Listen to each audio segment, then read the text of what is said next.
Los objetivos de esta plática son conocer el mecanismo de acción tanto del ácido nalidíxico como de la rifampicina, saber qué espectro antimicrobiano tienen para identificar los patógenos que son susceptibles a estos antibióticos, identificar las propiedades farmacológicas de cada uno de ellos para poder hacer un mejor uso de estos antimicrobianos, así como conocer los efectos adversos para poder monitorizarlos y actuar en caso de que se presenten.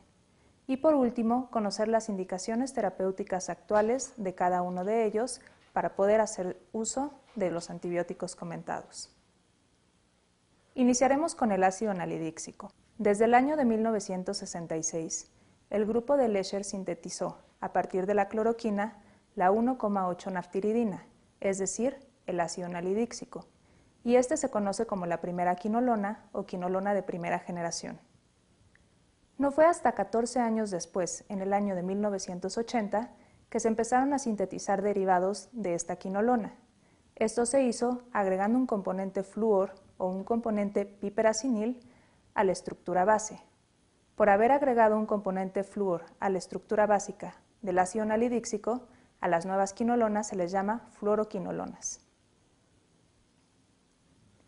En este esquema vemos la estructura de diferentes quinolonas.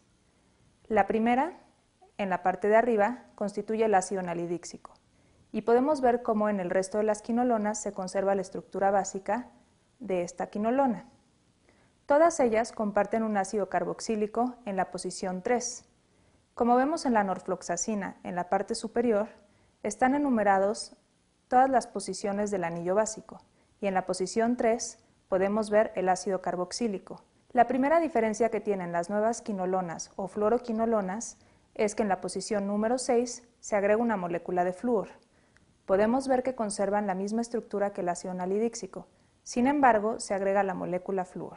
Asimismo, tanto el ciprofloxacino como floxacino y el resto de estas quinolonas que son de segunda generación comparten en la posición 7 un residuo piperacinil. En esta imagen podemos ver la comparación entre el ácido nalidíxico y el ciprofloxacino. Podemos ver que el ciprofloxacino comparte la estructura básica. Sin embargo, se agrega el flúor y la molécula piperacinil. La importancia de haber hecho este cambio molecular en el medicamento radica en el espectro bacteriano que tiene. El ácido nalidíxico tiene actividad antibacteriana únicamente para enterobacterias. Sin embargo, el haber agregado estas dos moléculas y hacer quinolonas como el ciprofloxacino le confiere una ventaja, ya que pueden tener actividad contra cocos positivos como Staphylococcus aureus, meticilino sensible y para Pseudomonas aeruginosa. Cabe mencionar que el ciprofloxacino es la quinolona que tiene mejor actividad contra Pseudomonas. El mecanismo de acción de las quinolonas y por lo tanto del ácido nalidíxico es la inhibición de la síntesis del DNA bacteriano. Por lo tanto, al inhibir la producción de DNA, las bacterias no pueden replicarse y esto se considera un efecto bactericida. Existen dos enzimas en las cuales actúan las quinolonas, la DNA girasa y la topoisomerasa 4. La DNA girasa se encarga de introducir al DNA un superenrollamiento en sentido negativo. Esto es para mantener de forma más estable la molécula de DNA. Por otro lado, la topoisomerasa 4 separa las nuevas moléculas replicadas de DNA para segregarlas en células hijas. Cabe mencionar que el ácido nalidíxico solo tiene acción a nivel de la DNA girasa. Por ese motivo, su espectro de acción se limita a enterobacterias o a bacterias gram negativas. Se considera que las quinolonas que actúan sobre la topoisomerasa 4 tienen actividad contra gram positivos. En este esquema podemos ver claramente cómo actúa la DNA girasa. El círculo que tenemos al inicio en color verde constituye el cromosoma bacteriano.